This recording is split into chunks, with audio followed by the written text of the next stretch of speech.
It's not that we're new, it's just that oftentimes our labor and our aesthetics make it, but not our bodies, which are seen as not palatable enough. Welcome back to Untold Stories Beyond the Binary. I'm your host, Tre'vell Anderson. If you're new here, Untold Stories Beyond the Binary is a limited video and podcast series we're doing here at EW, all about this moment of increased non-binary visibility. In this video, we're focusing on the proliferation of what I like to call non-binary aesthetics in popular culture. Oh yes, we're gonna get into all of the sissies, the CISCs, and often straight folks who get applauded for painting their nails and wearing dresses on magazine covers and red carpets, while actual non-binary and other gender-expansive folks experience violence. Here's what some of my favorite non-binary folks had to say. As we're talking about this increase in visibility of non-binary folks specifically, I feel like it's also happening at this moment where, there are a lot more people, particularly cis people, also engaging in just like gender nonconformity and gender play in their presentation. Whether it's like a Harry Styles in a dress on the cover of Vogue, or if it's Billy Porter in a dress on the Oscars red carpet. What are your thoughts about cis people, engaging in this sort of, gender, fuckery, if you will, at the same time? I think I see it and view it in the same way as like most of us or all of us do, in the sense of like, great, but can we get some credit? And like, that's it. Great, do it. Gender's a construct. But like, why is it that it's the sissies that are like getting all the credit and like getting the covers and like getting the things and the flowers, when we were the first ones to like really be like, we don't give a f-. So that's it. That's how I feel about it. And yeah, like that's the thing. I think, I hate when like, the cis nonconformists, they're like, isn't this what you want? Like, why are you metal? It's like, we're not bad. Go off, do that, paint your nails. You know what I mean?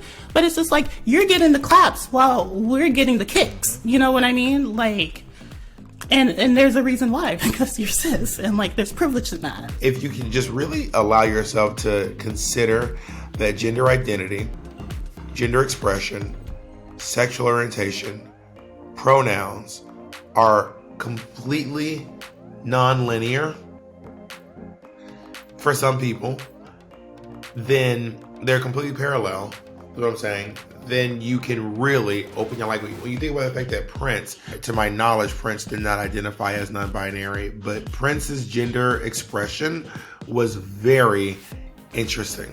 There were heels, there were wigs, there were thongs, there were suits, there was velvet, there were boots, there were pants.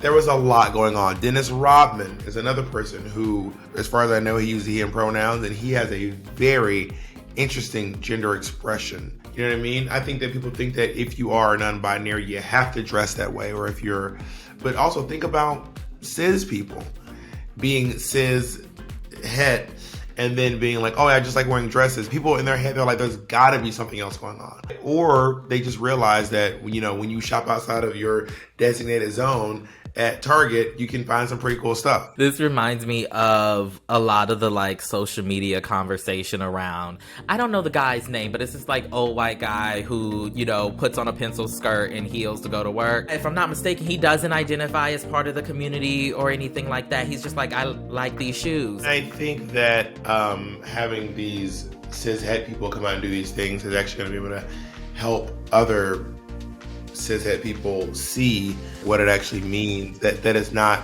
some perversion, that it's not a left agenda. I think that it could really help a lot of people out, actually, especially when someone really prominent, someone like Andre 3000 does. Like when Andre 3000 dresses up in these interesting clothes, but everyone's like, we love and respect him as one of us. When I saw the shoot with Harry in a dress for Vogue, right, looking sublime in a field, right? When I saw Billy at any red carpet he's done in the last like gajillion, any of them, just like living his best life, feeling so free, feeling so joyous, right? When I see Jaden in a skirt, like twirling for a campaign and feeling fierce and beautiful and punk and interesting, right? When I see people celebrating and luxuriating in femininity and in a trans feminine way, even if they don't share the language with me, I am just still really happy. Like it brings me joy. I love watching people be happy in that way, because I also know that ultimately, like, we are chipping away from opposite sides toward the same thing, which is gender self-expression, which is gender self-determination and a world filled with it. And so, you know, to me, the sort of nitpicking of like, how do they identify and do they do this on the daily or whatever, feels like, I know it is politically important and analytically important, right? And certainly academically, it is interesting and worth discussing. And there are people who have different opinions in this, and I respect those opinions.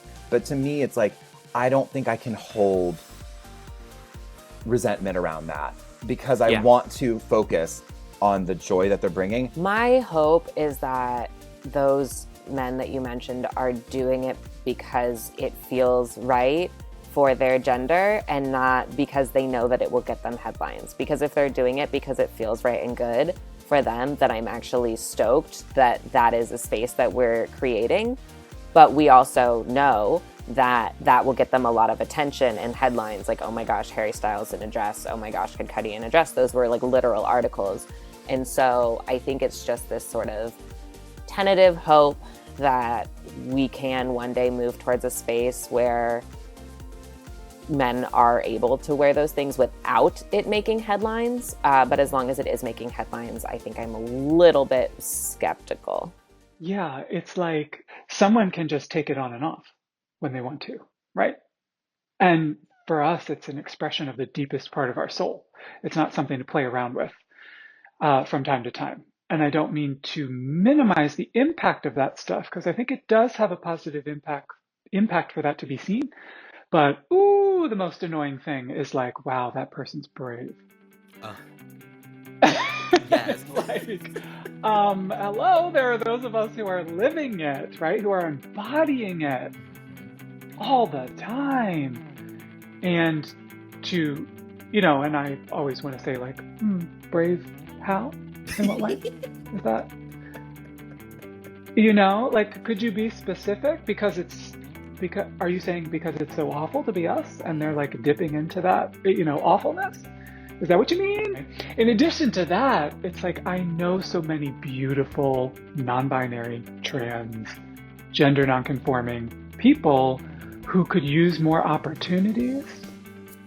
And so I also feel this imbalance of people that are already powerful, already getting the photo shoots, already being on TV, already in the spotlight, pushing some of those boundaries. And I just have a lot of people that I love who push those boundaries all the time.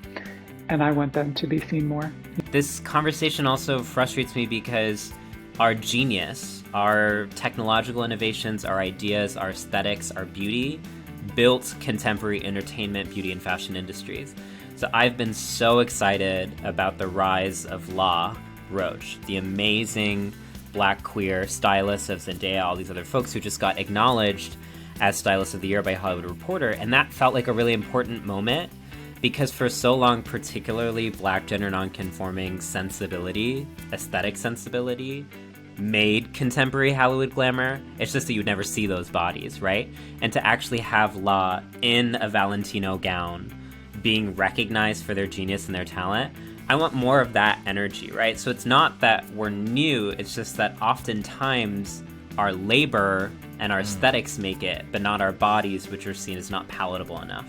There's a difference between lived non-binary and red carpet non-binary, right? It's like, you're not going to get assaulted for wearing a dress on a red carpet. You might get assaulted for wearing a dress IRL, right? Like, you don't have to feel unsafe because there's literally security guards because there are like a million people wearing a gajillion diamonds, right? Like, you know, you're in a space where like Tiffany is like loaning out like a $3 million, $12 million necklace. So like, yeah, no one's going to be able to easily, I mean, someone could try, but no one's gonna be able to easily hurt you or harm you when you're on set for a shoot for Louis Vuitton, right? Or you're on set for a Vogue shoot, right? Like, it's easy to be femme in those spaces. And I know that I should be like, it's annoying that those folks don't use language to politicize their gender in the way that I would like, in a way to feel more aligned with what we're trying to build in a day-to-day life. Like, if Harry Styles is like, I'm a cis guy, I'm like, what?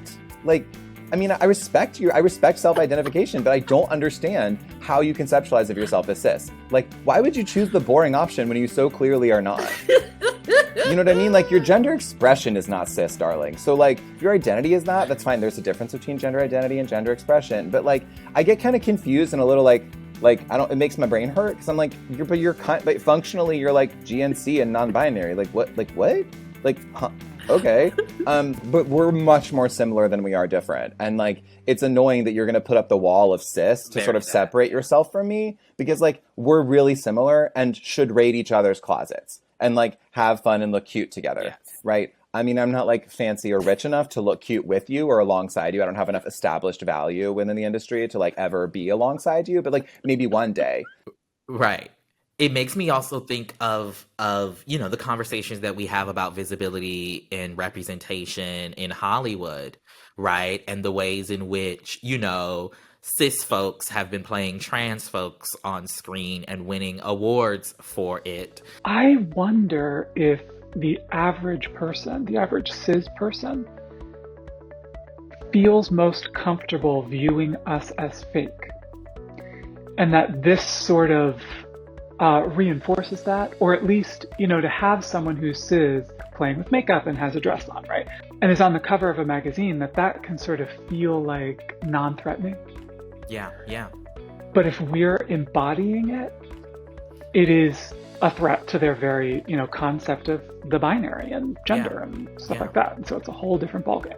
You can't sell a lot of perfume that way. We live in an extremely heteronormative, white, cis guy forward space. So part of me is like, thank God they're finally doing the work. Like, because ultimately, I get asked, like, by allies and by all of my, like, straight white guy friends, where they're like, well, what can we do? Well, what can we do then? What are we supposed to do? And it's like, wear a dress, paint your nails. Sure. Because they currently, unfortunately, have so much power and control that it will be those moments where the ones in control start handing the mic and start normalizing things and stop killing us. Like, that is when the things will start to change. Because it's just like with me being in a position, being an AFAB, skinny, white, non-binary person, like, that's all great and good, but what am I doing with that? Like, am I uplifting other people? Like, am I opening those doors? That's what I'm expecting from these white guys, and etc. Is, yes, you can do this, but it's the acknowledging of where it comes from, and it's the uplifting of those voices that actually needs to be done. That's episode 3 of Untold Stories Beyond the Binary. If you've loved hearing the reflections today, make sure you check out the podcast version of the show, which features fuller and extended conversations about our non-binary experiences, including a chat with model, writer, and activist Devin Norell about degendering fashion. I think most companies think that degendering fashion, right, is just like defaulting to pants, jeans, baggy shit. Like, oh, we got a sweatshirt, so now, it's gender neutral. And it's like, damn, this is hella boring. There are no shade. That's Untold Stories Beyond the Binary, available wherever you get Slayworthy audio. Peace and blessings. Slay on.